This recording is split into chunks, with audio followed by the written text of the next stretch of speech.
A continuación vamos a hablar del origen y la evolución de los seres vivos. Las primeras teorías. La humanidad siempre ha querido conocer cuál es su propio origen y el origen de la vida, planteándose así uno de los problemas más difíciles de contestar para la biología actual. Las explicaciones que se han dado se establecen en tres categorías: el creacionismo, la generación espontánea y el origen cósmico. El creacionismo. Desde la antigüedad han existido explicaciones que suponen que un dios o varios dioses dieron origen a todo lo que existe. Para los creyentes católicos, el creacionismo es la aceptación literal de lo descrito en la Biblia, aceptándose como cierto relato del creacionismo del mundo y del ser humano establecido en Génesis. En el creacionismo aún es importante en muchas de las partes del mundo y ha dado lugar a una versión actualizada denominada el diseño inteligente.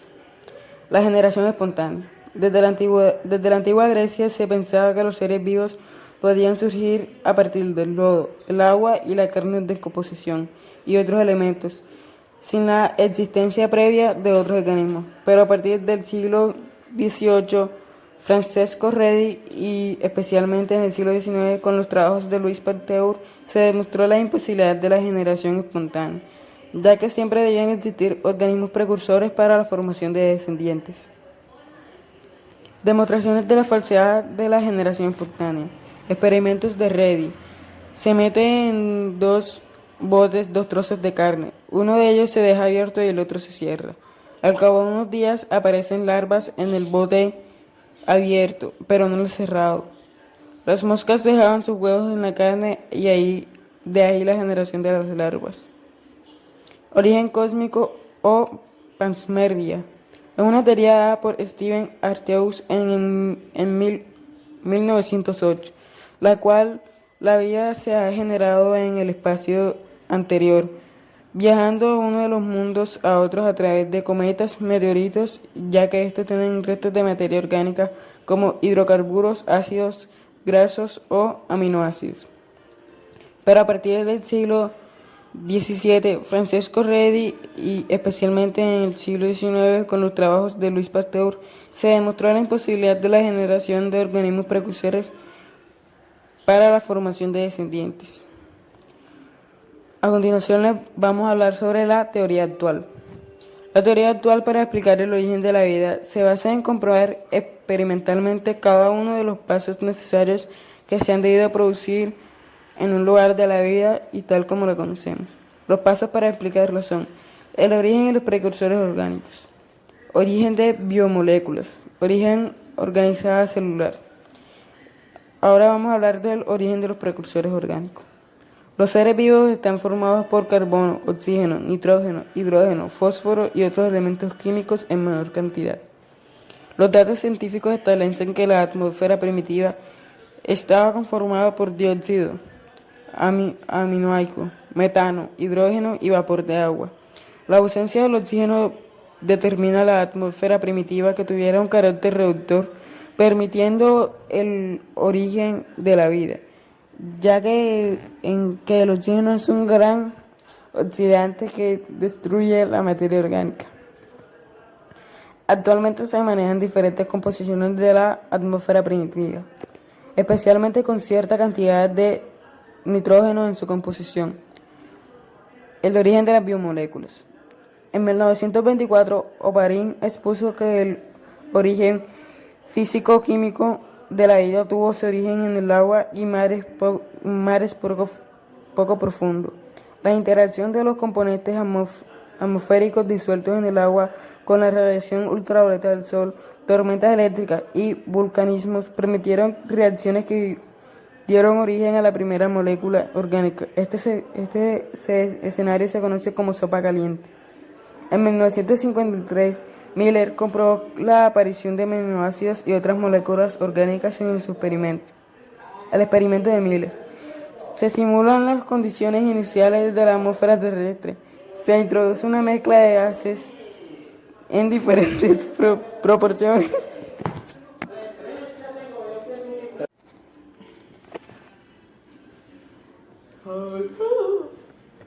Ya te veo con unos videitos aquí recortándolo y voy. Estoy haciendo el video. Tiene que cambiar el piso. Espérate, patrón, antes dejo. Como resultados aparecen diversas moléculas orgánicas que aparecen en los seres vivos y aminoácidos, bases nitrogenadas y otros ácidos orgánicos. Ay, pensé que estaba grabando. Se considera la participación de arcillas, ¿Cuál es el primer tema para buscar aquí videos de eso? Ese. origen de y ácidos inorgánicos. Y ácidos inorgánicos. Y ácidos inorgánicos.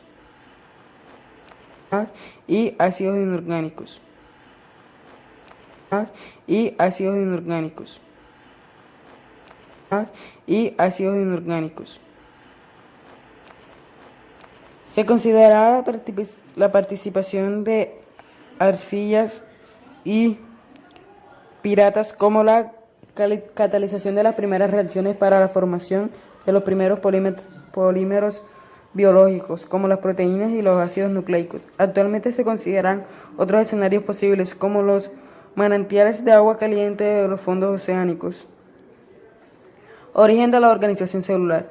Las macromoléculas formadas con características hidrofóbicas se organizaron formando las primeras membranas biológicas. Se englobaban en su interior diferentes moléculas. Algunas de ellas tenían capacidad catálica y a la vez primera información genética.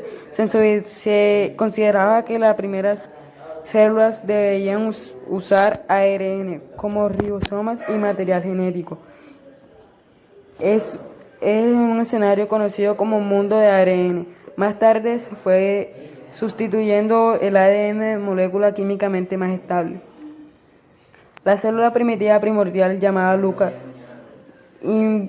evolucionó en complejidad creándose un núcleo para la proteína del material genético y dando lugar a diferentes orgánulos citoplasmáticos. Un gran avance en la eficacia de los procesos metabólicos de la aparición de cloroplastos y mitocondriotas, procedentes de una simbiosis de la célula primitiva con características fotosintéticas y bacterias. En la teoría endosimbiótica del origen de la célula eucariota.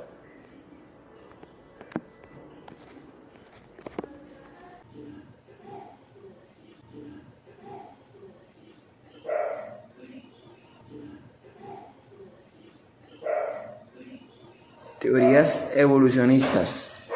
Primera, ideas precursoras. La búsqueda para una explicación de la diversidad existente de seres vivos tiene su origen desde los tiempos más antiguos del ser humano. El evolucionismo ha necesitado del descubrimiento de hechos y de la concepción de nuevas ideas para dar lugar a la aparición del pensamiento evolucionista que culminó con el darwinismo. El fijismo o creacionismo es el punto de partida histórico, ya que es una explicación no evolucionista. Propone que las especies no cambian, sino que se mantienen invariables a lo largo del tiempo desde que fueron creadas por Dios, según establece la Biblia. Las especies son inmutables y no se producen cambios en ellas. Los seres vivos son diferentes porque han sido creados distintos y por tanto no hay relación entre ellas. Las ideas fijistas pueden considerarse que llegan a la actualidad, ya que en muchos lugares aún se considera el creacionismo como explicación de la diversidad de especies. Las concepciones necesarias para el evolucionismo han sido el concepto de especie, la idea del parentesco, la idea del tiempo geológico, la idea del origen común, el significado de los fósiles, la competencia por los recursos, los mecanismos de la evolución. El concepto de especie. Establece el concepto de especie y estudia la variedad de las mismas. Su pensamiento es fijista y creacionista, pero clasifica a los organismos según sus similitudes y diferencias, lo que lleva a considerar un transformismo limitado. Es decir, las especies cambian mediante sucesivas transformaciones. La idea de parentesco. Propuso que las especies podrían sufrir cambios en el curso del tiempo por procesos de degeneración. Esta idea da origen al transformismo, es decir, que los seres vivos están emparentados y se transforman en el tiempo. La idea del tiempo geológico. Aporta la concepción del cambio gradual de los fenómenos geológicos a través de la teoría del uniformismo y el actualismo, y establece que los fenómenos geológicos se producen de forma lenta y constante, lo que requiere muchísimo más tiempo para su acción que la indicada por el fijismo. La idea del origen común admite la evolución y el origen de las especies y propone su teoría sobre la transformación basada en la herencia de los caracteres adquiridos. La transformación progresiva de los órganos según su uso y desuso y su transmisión a la descendencia. El significado de los fósiles. Admite la evolución y el origen de las especies y expone su teoría sobre la transformación basada en la herencia de los caracteres adquiridos. La transformación progresiva de los órganos según su uso o desuso y su transmisión a la descendencia.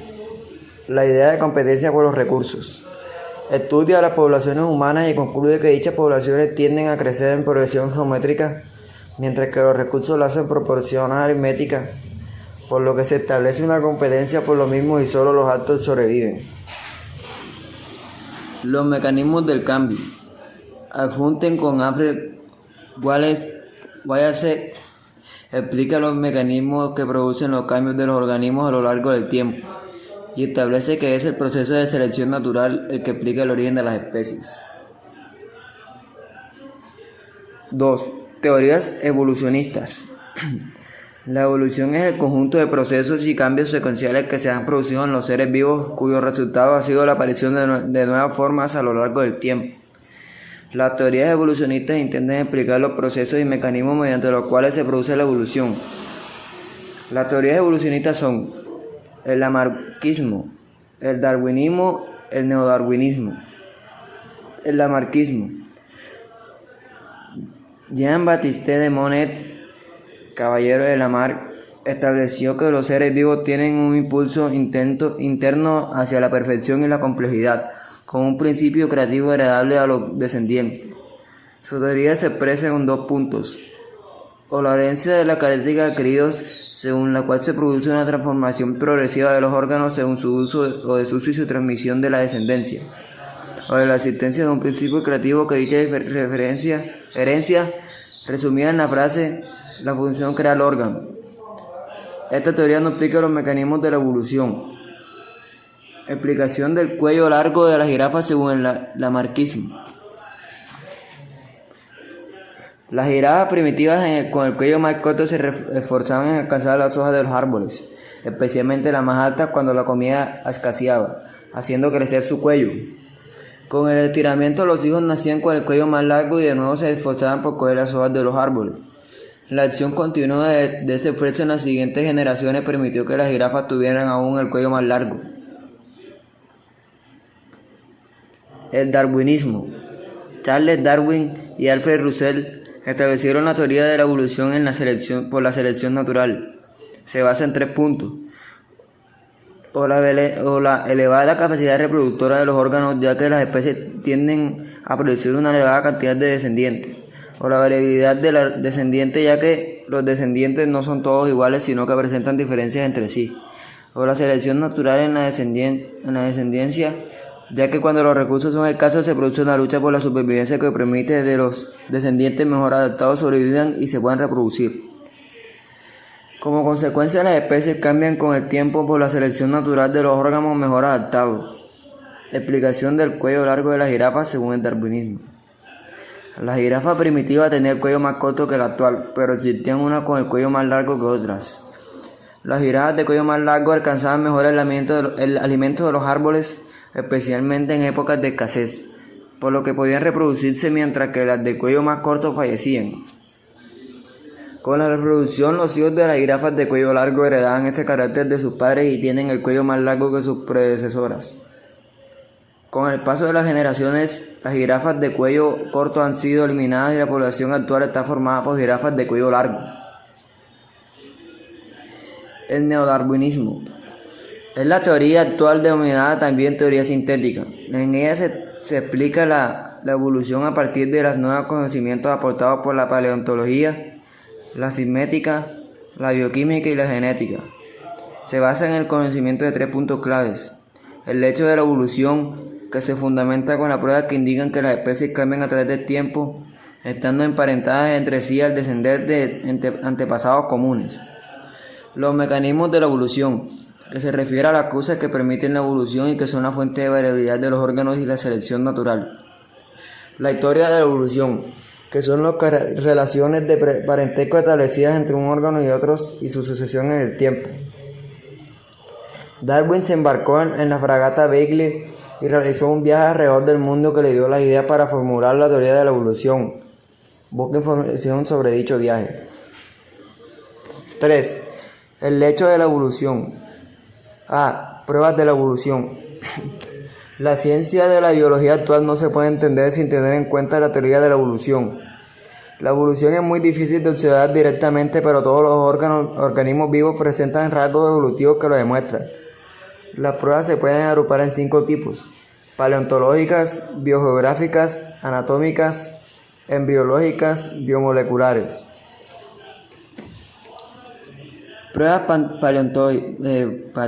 paleontológicas surgen del estudio de los registros fósiles y de las comparaciones entre las especies extintas y actuales para ver sus similitudes y diferencias, demostrándose que los seres vivos que han habitado la Tierra en el pasado han cambiado con el tiempo y que unas especies han sido sustituidas por otras.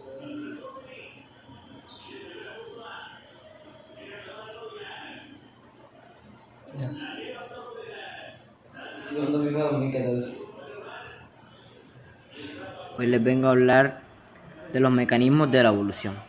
Los mecanismos de la evolución son aquellos procesos que permiten la evolución de los organismos.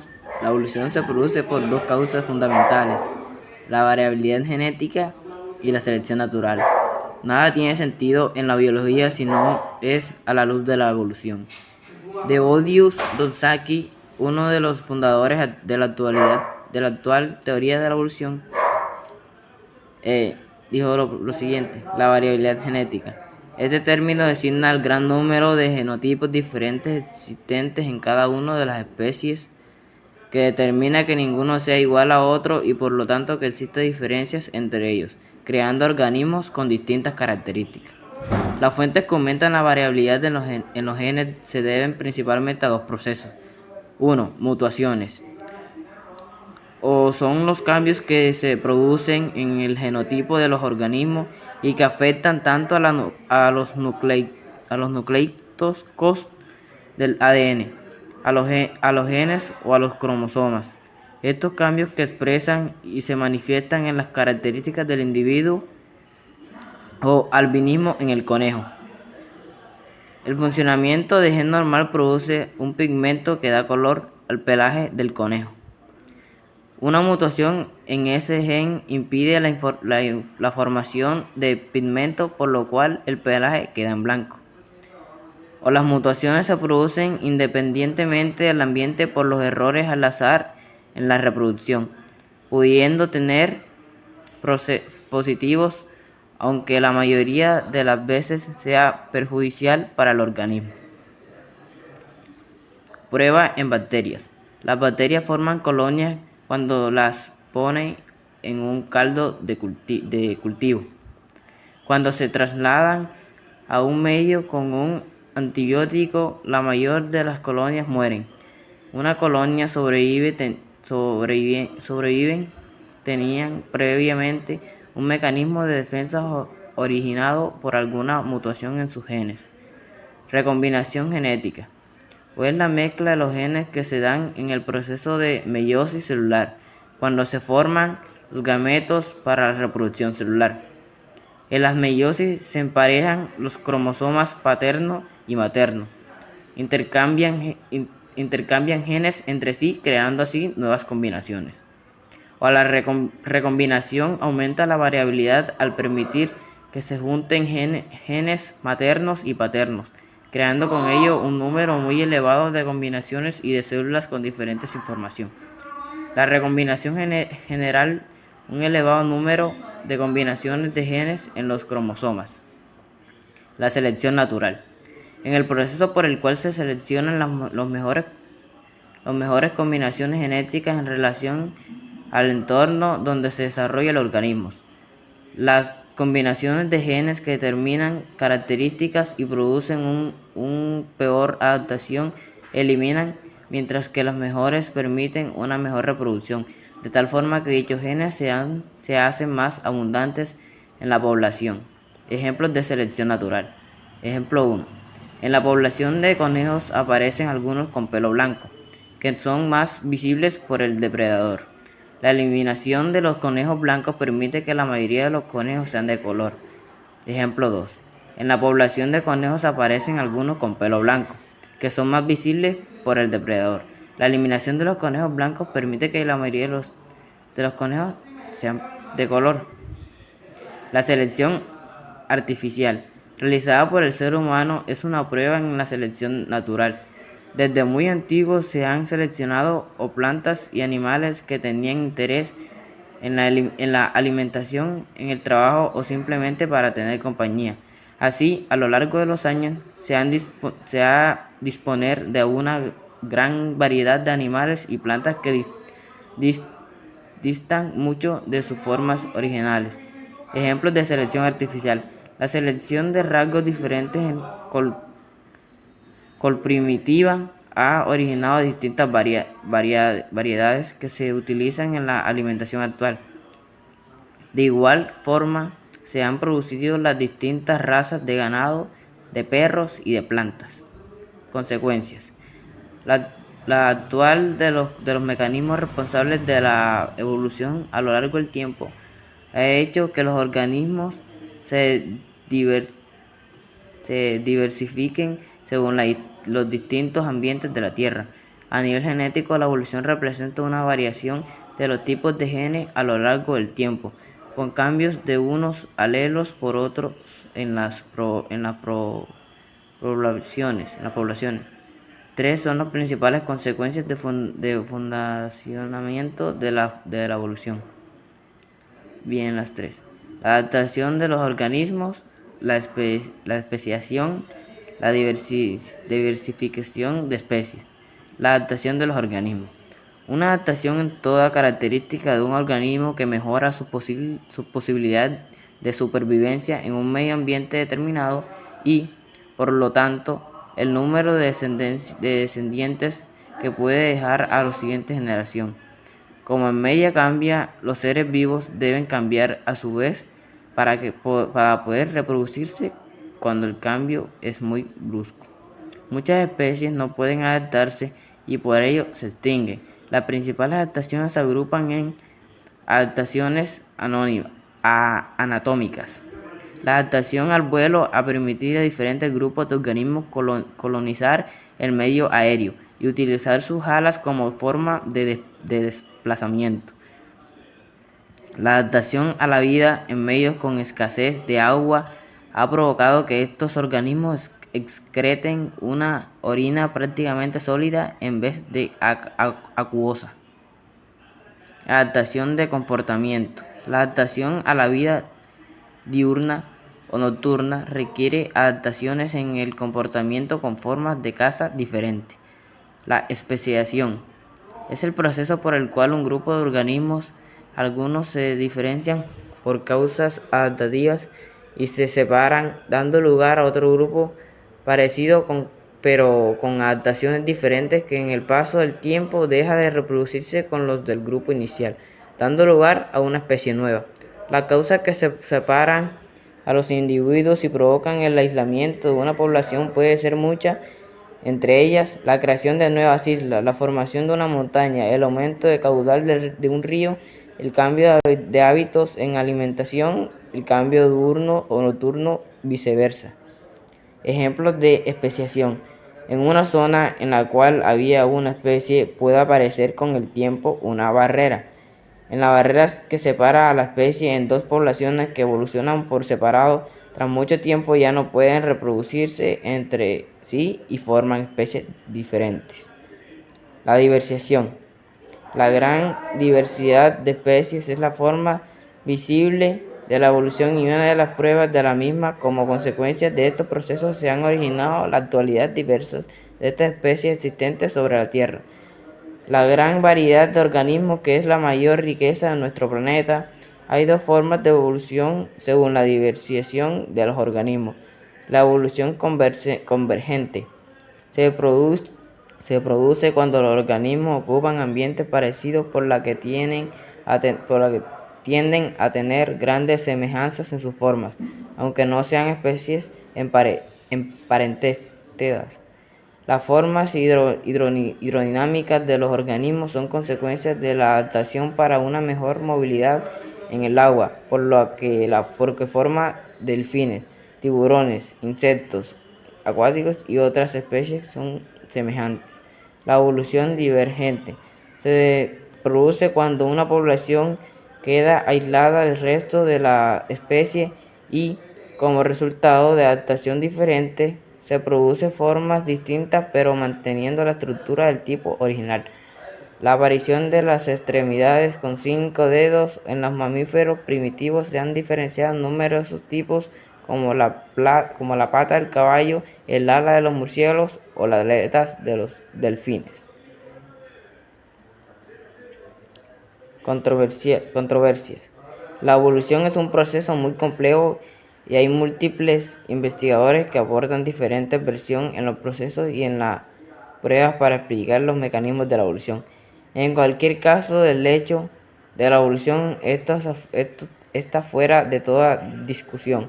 Entre ellos tenemos las siguientes controversias: seleccionistas y neutralistas, gradualistas y equilibrio puntuado, neodarwinismo clásico y sociobiologismo. Los fundamentos de la teoría sintética son: la evolución es el cambio gradual en frecuencias de los genes de una población. Cada especie es un conjunto de genes mezclados en procesos de reproducción. La mutación es la fuente de nuevos genes en la población. Un individuo contiene diferentes alelos del conjunto de genes que la especie a la que pertenece. Un individuo de fenotipo más favorable construye con una proporción muy de genes al conjunto de la población. Selecciones y neutralistas.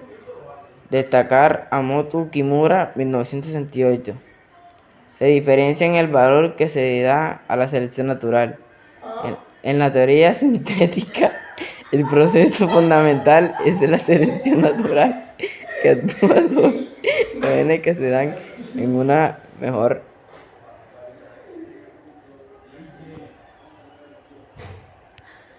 A continuación hablaremos sobre la historia de la evolución. Los fósiles representativos. Un fósil es cualquier resto o huella de la actividad de un ser vivo que ha vivido en el pasado y que ha llegado a nuestros días gracias a la mineralización o conservación en las rocas. El estudio de los fósiles es una de las pruebas de la evolución y que también nos informa de la historia de la misma, dándonos datos sobre la extinción y la aparición de las especies en la Tierra. Algunos fósiles han servido para marcar ciertas etapas de la historia de la Tierra. A estos se les llama fósiles representativos. Algunos de los más importantes son los estromatolitos, la fauna de la Ediacara, los trilobites, los helechos, los ammonites y los dinosaurios. Para recordar qué es un fósil y el proceso de fosilización, revisa el apartado correspondiente en el tema 1 sobre el tiempo geológico. Los estromatolitos son los primeros restos fósiles que se conocen con detalle. Datan de hace unos 3.500 millones de años. Se encuentran en Australia y se formaron por un tipo de colonización biológica en capas sucesivas que se formó en mares poco profundos. Fauna de Ediacara. Se localizan en Australia y son una serie de fósiles de animales invertebrados y marinos de unos 575 m.a, totalmente diferentes a los actuales. Todos desaparecieron en el periodo cámbrico hace 542 m.a. y constituyen la primera gran explosión de vida sobre la Tierra. Los trilobites Eran uno de los organismos antrópodos más abundantes en los mares durante toda la era paleozoica. Desaparecieron con la gran extinción masiva de finales del periodo pérmico hace unos 250 millones de años, debido probablemente a una intensa actividad volcánica. Bosque de helechos. Su origen es en periodo carbonífero, cuando estas plantas formaban los grandes bosques de la Tierra. Sus restos se transformaron en el carbón que el ser humano ha utilizado como fuente de energía en toda su historia. Los ammonites formaron un grupo de moluscos cefalópodos muy abundantes y característicos en los mares del Mesozoico, aunque aparecieron en el periodo devónico. Gracias a su rápida evolución y distribución mundial, son los fósiles excelentes para la datación de rocas en las que se encuentran. Los dinosaurios fueron los grandes dominadores de los ecosistemas del Mesozoico, alcanzando una gran diversidad de formas y tamaños. Se extinguieron a finales del periodo Cetácico, hace unos 65 millones de años, siendo la causa más probable el choque de un meteorito de gran tamaño contra la Tierra, en la costa de la península de Yucatán. Su desaparición fue muy importante para los mamíferos, ya que dejaron muchos nichos ecológicos libres que fueron ocupados por los mamíferos, diversificándose en un gran número de especies. Nuestra especie Homo sapiens surgió hace solo 100.000 años, pero los antepasados de los cuales procedemos se remontan a unos 4 millones de años antes. Los descubrimientos recientes hacen que nuestra línea evolutiva no sea definitiva, sino que se adapte a la nueva información que los científicos van aportando con sus investigaciones. El ser humano permanece a la familia de los homínidos, conjuntamente con los simios actuales, los chimpancés, el gorila y el orangután. Pero hay una relación de fósiles de homínidos que no indican nuestra línea evolutiva. Uno de los yacimientos que más información ha proporcionado a las investigaciones es el de Atapuerca. En Burgos, la información obtenida en ese yacimiento. Australopithecus podían caminar erguidos, aunque no mucho tiempo. Tenían una estatura de 1.5 metros. Su cerebro era pequeño y sus mandíbulas grandes comparadas con el resto del cráneo. Vivían en África, en la sabana o en los bosques abiertos, alimentándose de frutos, semillas y raíces. Homo habilis y Homo ergastes caminaban erguidos. Su cerebro era mayor que el del Australopithecus y también tenían las mandíbulas grandes en relación a su cráneo. Habitaban en la sabana africana y tenían dieta omnívora. Fabricaban herramientas de piedra muy toscas. Homo erectus. Su postura natural es la erguida, con mayor cerebro que los anteriores, y su mandíbula es más reducida. Esta especie salió de África y se distribuyó tanto en zonas frías como cálidas. Su dieta es omnívora.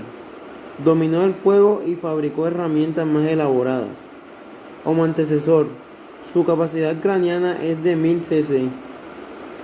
Presenta rasgos cercanos al ser humano y el antepasado del hombre moderno y el neandertal. Ha sido encontrado en el yacimiento de Atapuerca en Burgos. Homo neanderthalensis. Neanderthalensis. Parecidos a los seres humanos pero más toscos y fuertes. Cerebro grande de 1500 cc y de fuertes mandíbulas. Adaptado a las zonas frías, coincidió con el Homo sapiens. Fabricó herramientas de piedra más elaboradas y enterraba a sus muertos. Homo sapiens es el ser humano actual de cara más pequeña, con mentón, frente elevada y cráneo redondeado, con 1400 cc. Dieta omnívora, ha conquistado todos los hábitats terrestres. Tiene manifestaciones artísticas y posee una gran capacidad de manipulación del entorno. Bueno, ahora continuamos con la humanidad y la evolución. Características evolutivas. El ser humano ha experimentado un proceso de evolución conjuntamente con el resto de los primates, los cuales iniciaron su evolución como mamíferos primitivos arborícolas en el Paleoceno, hace alrededor de 65 millones de años. Asimismo, durante nuestra evolución y hasta la actualidad hemos tenido importantes relaciones con las demás especies que habitan en la Tierra. Vamos a ver nuestras características evolutivas y nuestra relación con las demás especies. Entre 20 y 80 especies desaparecerán diariamente en la Tierra.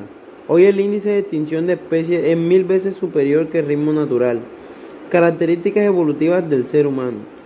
El ser humano comparte gran cantidad de rasgos. La humanidad y la evolución. La humanidad y la evolución. El ser humano ha experimentado. La humanidad y la evolución. El ser humano ha experimentado. La humanidad y la evolución. El ser humano ha experimentado. La humanidad y la evolución. El ser humano ha experimentado evolución. El ser humano ha experimentado un proceso de evolución conjuntamente con el resto de los primates, los cuales iniciaron su evolución como mamíferos primitivos arborícolas en el Paloceno, hace alrededor de 65 millones de años. Asimismo, durante nuestra evolución y hasta la actualidad hemos tenido importantes relaciones con las demás especies que habitan en la Tierra.